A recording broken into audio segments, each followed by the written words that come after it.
The month and change since President Donald Trump returned to office has been a fire hose of news, with voters and officials alike scrambling to stay on top of it.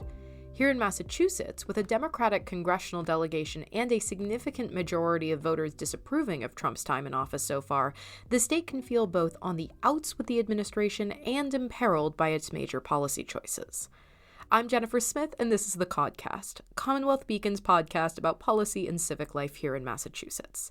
I talked with US Senator Ed Markey on Monday, February 24th, about the current deluge of federal actions and the impacts of Elon Musk's so-called Department of Government Efficiency, or DOGE, slashing and burning its way through the federal workforce and appropriations, and just how that's hitting us in Massachusetts.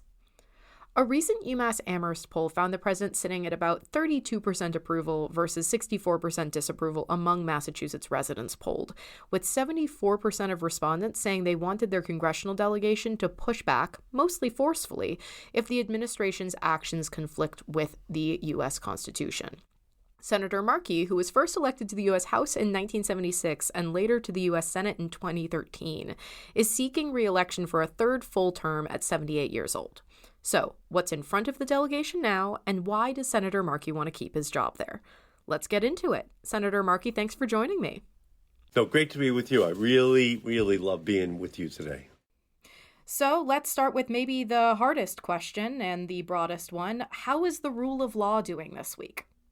The unfortunate fact of the matter is that when Elon Musk brought out his chainsaw at the conservative convention, he showed what his view is of rule of law. Because a chainsaw, in a way, is almost a perfect example of how they're viewing everything. The least precise instrument that you could have to deal with a problem is a chainsaw, not a scalpel, not going in and doing an analysis, just chop the whole thing down. So we know that there is a chainsaw to democracy, which is being applied. And we also know, thank goodness, that the courts are protecting our country so far. The unconstitutional birthright citizenship order, that's been blocked. The unconstitutional federal block on the Treasury's vital data system, that's been blocked. The unconstitutional federal funds freeze, that's been blocked. Taking down the public health websites, that's been blocked. Dismantling the Consumer Financial Protection Bureau of Elizabeth Warren, that's been blocked. And denying gender-affirming health care to transgender youth, that's been blocked. So far, rule of law is holding, but without question, Trump and Elon Musk are trying to create a constitutional crisis. They're working hard to do so.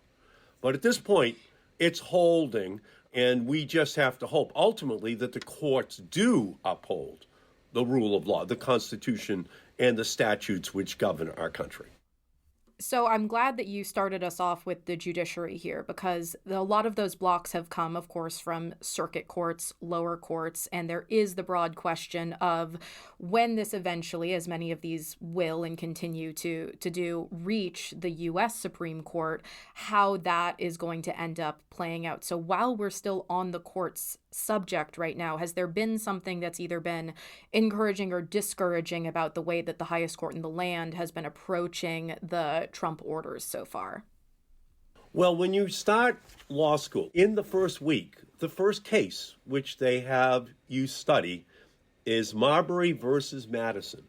And Marbury versus Madison in constitutional law says that it is the courts, the federal courts, which determine what is constitutional. So that's where there's going to be a big challenge to the Supreme Court of the United States, because ultimately Musk and Trump are trying to push all of these decisions ultimately up to the Supreme Court of the United States, with the hope that a 6-3 Republican majority on the Supreme Court will redefine the constitutional protections which Americans are entitled to. My hope is that that will not be the case. And so far, for the most part, at the district court level, at the circuit court level, the constitutional protections, the statutory protections have been holding. But ultimately, we're still early in the process, and the Supreme Court will have to make some decisions before the end of this year, most likely on birthright citizenship, earlier rather than later, in order to make a determination as to whether or not anyone that's born on our soil is in fact a citizen of our country.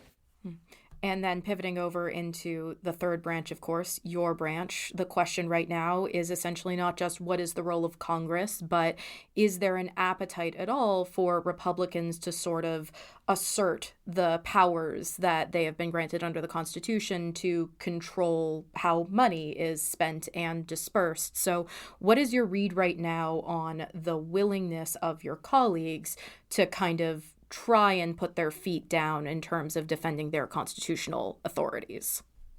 Well, when Trump and Musk ordered the freeze on NIH funding, that obviously triggered great concern in Massachusetts because we are at the top of all states in terms of the per capita amount of funding which goes to our state.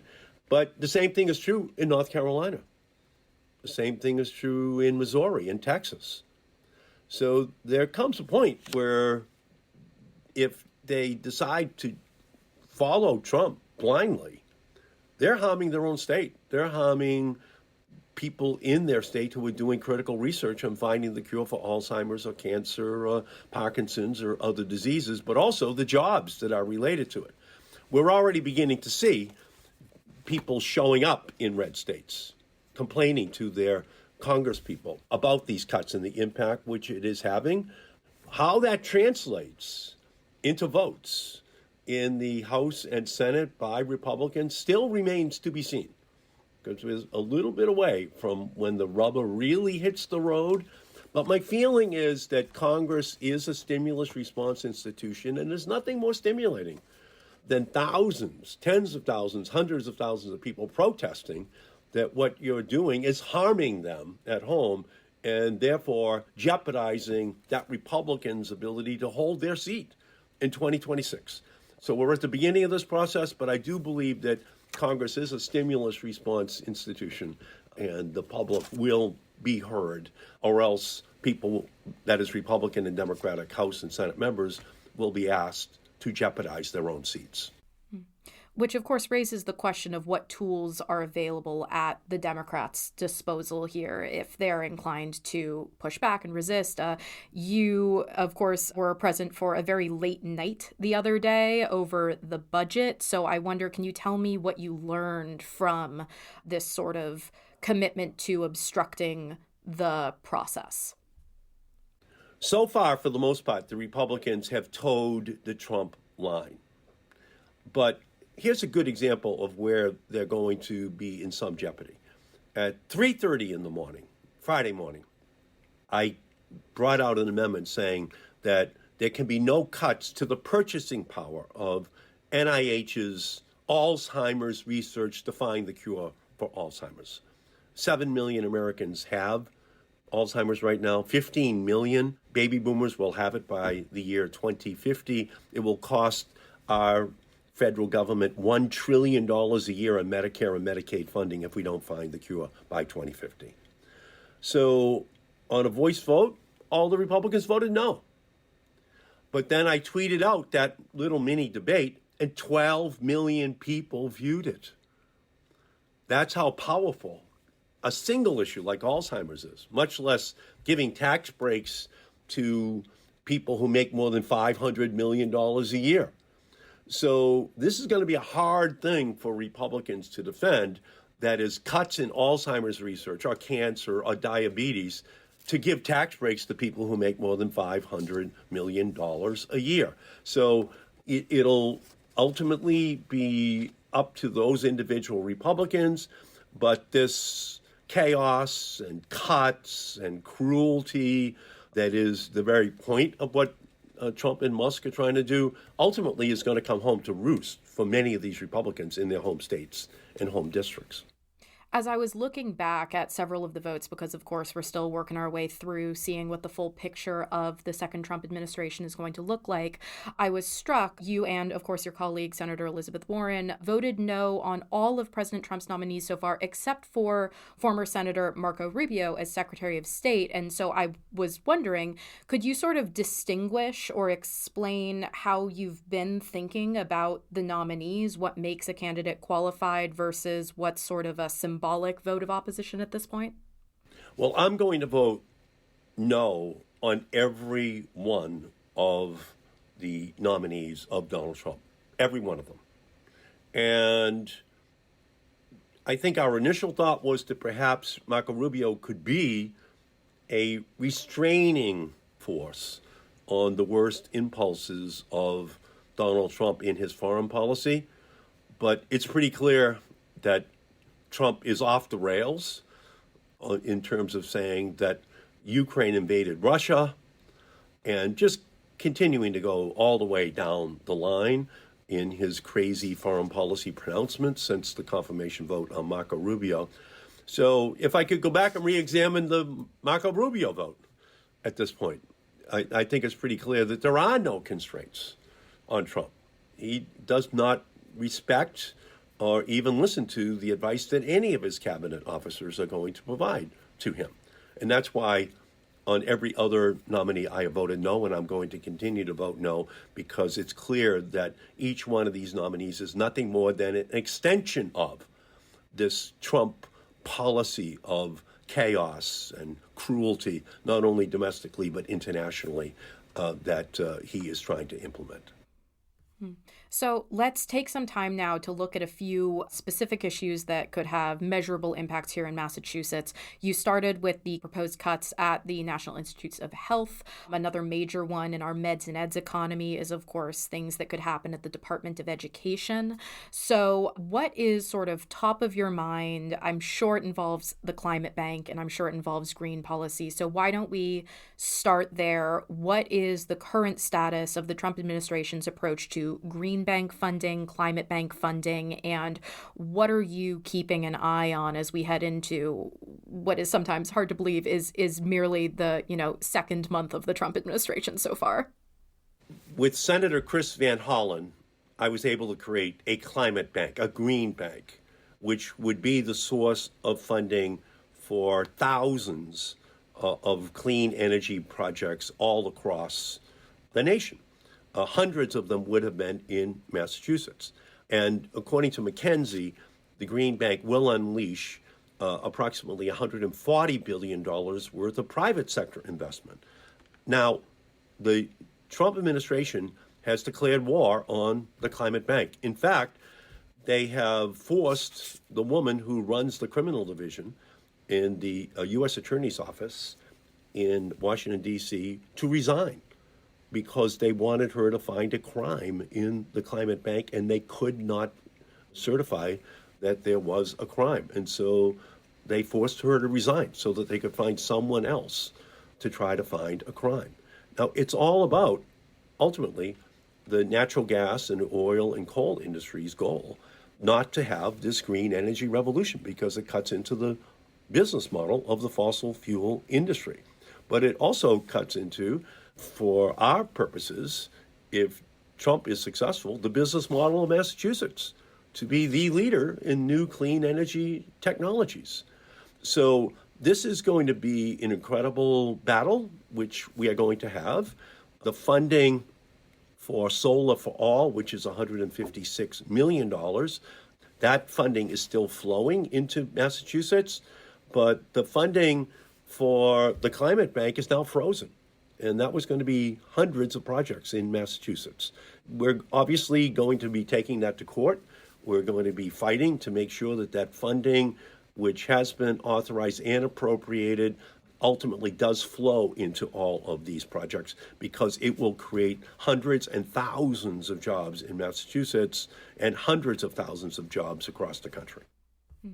And so this does seem to be tied into what can look sometimes from the outside like there is a rift inside the Democratic Party right now over what the messaging is and who the party is supposed to represent. If I could kind of briefly phrase what I understand the messaging to be right now that the party is working on is essentially that there is sort of a slash and burn mentality to the administration and a lot of the essential elements of the federal government, and that is coming at the cost of kind of the average American and their bottom line. But the reason that I bring this up is, as you mentioned earlier, there's also a question of who and how the Democratic Party can reach. There's splits over identity politics. And so I'm curious, what is your positioning right now in terms of how you define who is represented by the Democratic Party? And is there a reason to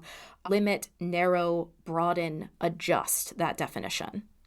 Well, Donald Trump is actually uniting the Democratic Party. His overreaches and illegal power grabs are providing Democrats the opportunity to show Americans what we stand for: lowering costs for ordinary families, protecting affordable health care, standing up against billionaire and corporate giveaways, building a future instead of tearing down our democracy. So Democrats are not agonizing, we're organizing. Democrats believe in providing health care through Medicaid. Republicans do not. Democrats believe in climate action and clean energy solutions. Republicans do not. Democrats believe in protecting your private information at the IRS and Social Security. Republicans do not. Democrats believe in keeping hands off of your Medicare benefit. Republicans do not. So right now, it's becoming more and more clear, and the recent polling shows that the American people now understand what the real agenda of Trump and Musk is, that they want to rig the government and its programs to take money out of your pocket so they can just give it to Elon Musk and the other billionaires in tax breaks. And ultimately, because we're facing these unprecedented attacks, especially in Massachusetts, we are united in our effort to fight back against Trump, because we have to be the leaders, and ultimately we're going to create an unprecedented response from Massachusetts, but from the Democratic Party in general, to this second Trump administration. So what are the actual tools here? A lot of the discussion during presidential administrations is essentially, we'll see how this plays out in the midterms, that's sort of a 2-year window to do some organizing and see if there are consequences for any given administration's policies. For instance, that's one of the things that happened in the first Trump term. So I'm curious, what did you learn about what effective opposition looks like in the first Trump term? And do you have to change strategies given that your party is not in power in any of the 3 branches now? Well, first of all, we need to communicate what Trump and Musk are doing, taking money from ordinary citizens and giving it to rich people. And we need to litigate. We have to take it to the courts to protect our laws. And we're doing that. And we need to legislate. We need to make Republicans take votes that show the American people that they stand with the billionaires and not with working families who need Medicaid, help for education, environmental protection laws, clean air, clean water, solar, offshore wind technologies in Massachusetts, but renewables in general across the whole country. So that's our goal. And already the polling has reflected that we're making breakthroughs in terms of how those swing voters who move more towards Trump in 2025 are already moving back, saying that we need checks and balances. We signed up for lower price of eggs, lower price of gasoline. Those 2 things are going up, and not for these dramatic cuts to the programs which affect ordinary families, especially if the funding is then going to go to billionaires in the form of tax breaks. And I guess one of the reasons I ask is, is it fair to say that we're still operating on this kind of midterm window? It can feel to many people like there's sort of a fire hose effect in the first few months of a new administration. The number of executive orders, the scale of the litigation. Is this all with the goal of flipping the House and Senate in the midterms? How are you thinking about the scale and timeline of these efforts? Well, much of what Donald Trump and Elon Musk are doing are unprecedented, unconstitutional, and illegal. And I know how hard we have to fight back. This is the most energized I have ever been in politics. And I know what the people of Massachusetts want me to do, which is to fight. They want me to stand up to these bullies, to tell them no, that we won't stand for these illegal power grabs. We'll organize, we'll take them to court, we'll put pressure on them through oversight, we'll vote no on every Trump nominee. And I know why the people of Massachusetts elected me, and I'm here to deliver for them. But whatever Trump tried to pull off in his first term is now on steroids, with Elon Musk holding a chainsaw in his hand as the symbol of what he wants to do to the federal government. And we just are going to fight him every single day. And the more that we do, I think that the Republicans are going to have to take a few steps back. That is, those who aren't in the White House, and wonder if they're on the right course. And if they don't, then they're going to pay an incredibly huge historic price in the midterm elections of 2026.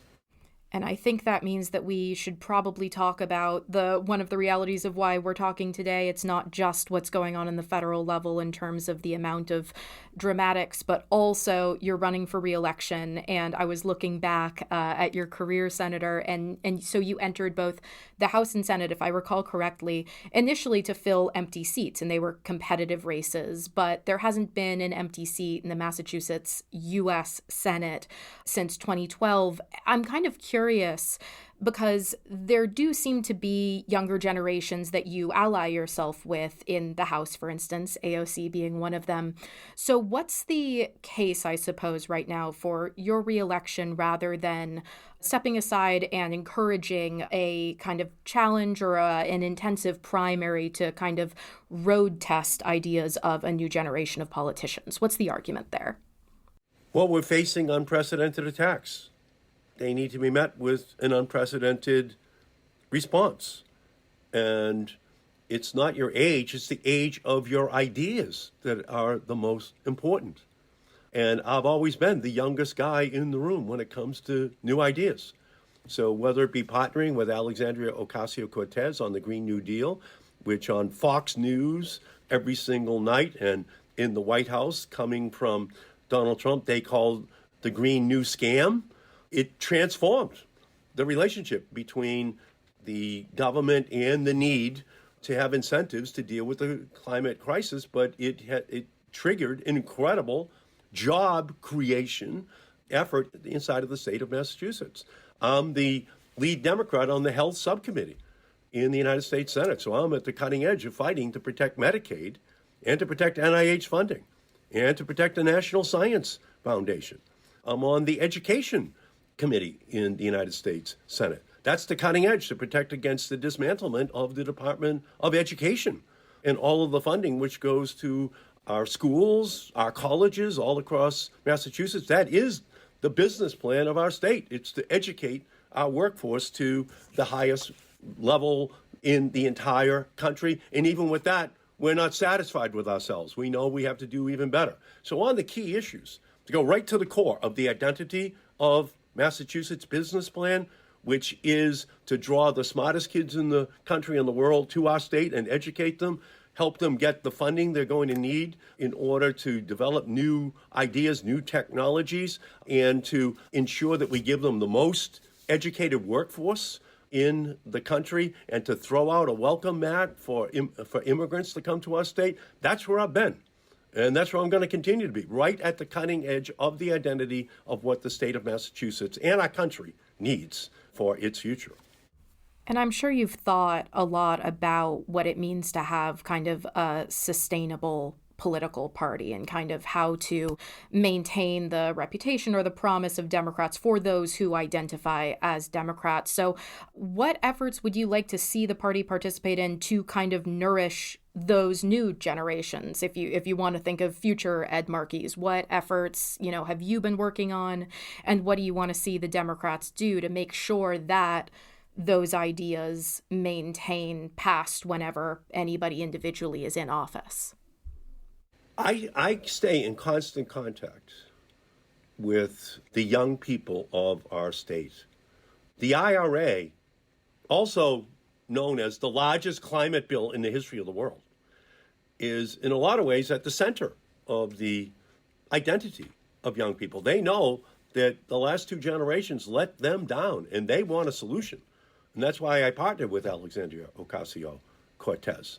But they also know that we have to defend those people who are being attacked, who are being absolutely threatened. That is the LGBTQ community, vulnerable immigrant communities, not just all across Massachusetts, but all across the rest of the country. And they know I'm in there fighting hard in order to protect them. So we need to organize, and I am constantly challenging young people to partner on an intergenerational basis, to come together, to share stories about how even after only 1 month, Trump is hurting workers and students and families and small businesses, schools, you name it, just to take tax breaks and put them into place for the wealthiest people in our society who do not need them. So that's my message, and I've been fighting my entire career, and I am going to continue to fight with every ounce of political strength which I have. And then the last thing, I was really struck this morning. I was talking to someone and the phrasing really stood out to me was this idea of there's protecting democracy, which is sort of thinking about that rule of law, the institutions, and then there's participating in democracy. There's the protests, there's voting, there are other things you can do. What is the trend that you're hoping to see in kind of that second part, that participation in democracy? What are you hoping to see more of? Or are we in a situation right now where the focus kind of has to be on those fundamentals? Are we still in protecting democracy territory, or can we think more broadly about how you participate in it? 250 years ago, after Paul Revere received the signal that the British were coming, that they were going to protect King George's autocratic, king-like powers, a revolutionary idea unfolded on April 19th of 1775. And that was that we were going to have real representation in our country. And it began right there in Massachusetts. And I continue just to channel that revolutionary spirit. And then a revolutionary idea for abolitionism began in Massachusetts. The revolutionary idea for the suffragette movement for women. The revolutionary idea that people could stand up and fight the war in Vietnam, that they could fight for a same-sex marriage, all in Massachusetts, Massachusetts, Massachusetts. We are the revolutionary idea state. So I've had many organizing calls over the first month, and I'm going to continue to do that with the Attorney General, with Mayor Wu, with reproductive health groups, with immigrant groups, with union groups. And I've held so many organizing calls just to bring people together in this first month, to share resources for them so that we can look to maneuver and manage the attacks on all of our services that have come from the federal government. And I'm very confident that ultimately Massachusetts will be up first, will be the leader, and set the example for the rest of the country. And I'm just proud to have the opportunity as senator from Massachusetts to be a part of that effort. Thank you again to Senator Ed Markey for joining me on the podcast. Thank you all for listening. I'm Jennifer Smith. Our producer for the last time here is Claire Wigglesworth. Leave a rating and review wherever you're hearing this now if you want to help other folks find us, and email codcast@commonwealthbeacon.org if you ever want to get in touch. We'll be back next week.